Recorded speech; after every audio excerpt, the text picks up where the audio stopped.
تا حالا فکر کردیم ممکنه یه نفر با قلم شعر بنویسه، با کتاب انقلاب کنه، با ایده ها الهام ببخشه، ولی با قدرتی که به دست میاره میلیون ها نفر رو به کام مرگ بفرسته؟ ماو زدونگ همین آدم بود. یه پدیده تناقض‌آمیز، آدمی که مردمش بهش لقب رهبر بزرگ دادن، اما خیلی ها هنوز جسد عزیزانشونو توی خاک گرسنگی و ترور دوران اون پیدا نکردن. چطوری یه دانشجوی معمولی با ذهنی پر از کتاب تونست تبدیل بشه به کسی که یک کشور رو با مشت آهنین اداره میکرد؟ چرا هنوز مجسمه هاش توی چین پابرجاست، ولی توی دل خیلی ها هنوز هم ازش ترس دارن؟ و آیا واقعا کمونیستی که ماو زدونگ رو معرفی کرد همونیه که توی کتاب ها نوشتن؟ اگه آماده ای وارد یکی از تاریک ترین و پر ابهام ترین فصل های تاریخ بشی، این ویدیو رو تا آخر ببین.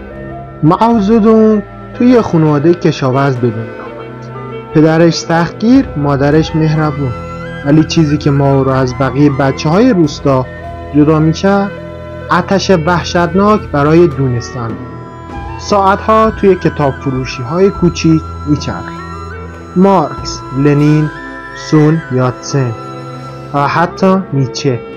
یه ذهن جوان پر از ایده های خطرناک. اما فقط خوندن نبود. ماو شروع کرد به نوشتن، تحلیل کردن، ساختن ایدئولوژی خودش. اون میخواست چین رو از فقر و ذلت نجات بده. ولی سوال اینجاست، نجات به چه قیمتی؟ جنگ داخلی چین شروع شد و ما اولین بار خودش رو به عنوان یه رهبر نشون داد. با ارتش سرخ توی کوه‌ها قایم می‌شدن، ولی هر بار قوی‌تر برمیگشتن. چین یک کشور پر آشوب بود و ما فهمیده بود مردم دنبال یه ناجی هن. اون ناجی چی شد؟ ولی با دنیای خودش. سال 1949 ماو پیروز شد. جمهوری خلق چین تأسیس میشه.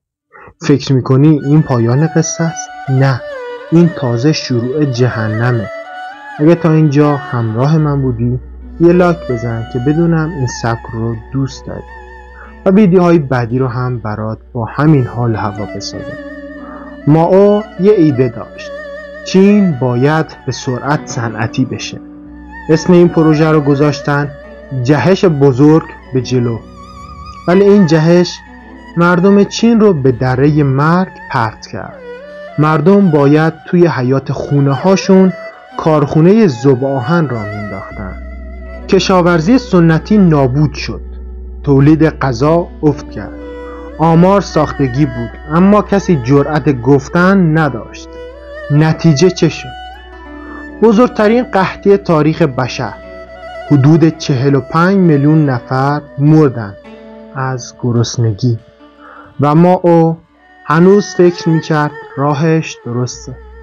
این همون جاییه که میفهمی قدرت آدم رو کور نمیکنه، بلکه تبدیلش میکنه.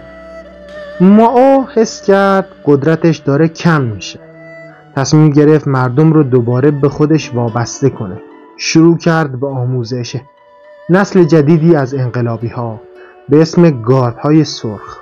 نوجوانهایی با شور انقلابی، استادان، روشنفکران و حتی پدر و مادرشون رو تحقیر میکردن، شکنجه و گاهی کشتن.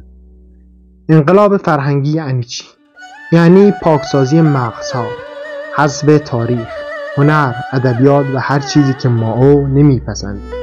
چین تبدیل شد به یه آزمایشگاه ایدئولوژیک و مردم فقط تماشا میکردن یا با ترس سر تکون میدادن. بعد از مرگ ماو در سال 1976 چین شروع کرد به بازنگری.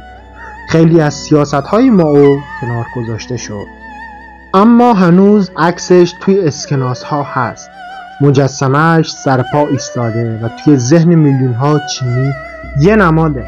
ولی سوالی که هنوز بی جواب مونده اینه: آیا تاریخ ماو رو به عنوان یه نجات دهنده یاد میکنه یا یه دیکتاتور قاتل؟ تو چی فکر میکنی؟ ماو یه نابغه انقلابی بود یا یه هیولای سیاسی؟ توی کامنت ها نظرتو بنویس، چون جوابهای شما میتونه جرقه ویدیوی بعدی باشه.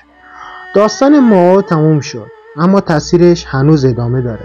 ازش میشه ترسید، میشه الهام گرفت، یا شاید هم باید عبرت گرفت. اگه از این ویدیو خوشت اومده حتما لایک کن، این ویدیو رو با دوستات به اشتراک بذار، کانال منو سابسکرایب کن، زنگوله رو هم بزن تا ویدیوهای جذاب بعدی رو از دست ندی. و ممنونم از نگاه زیبات.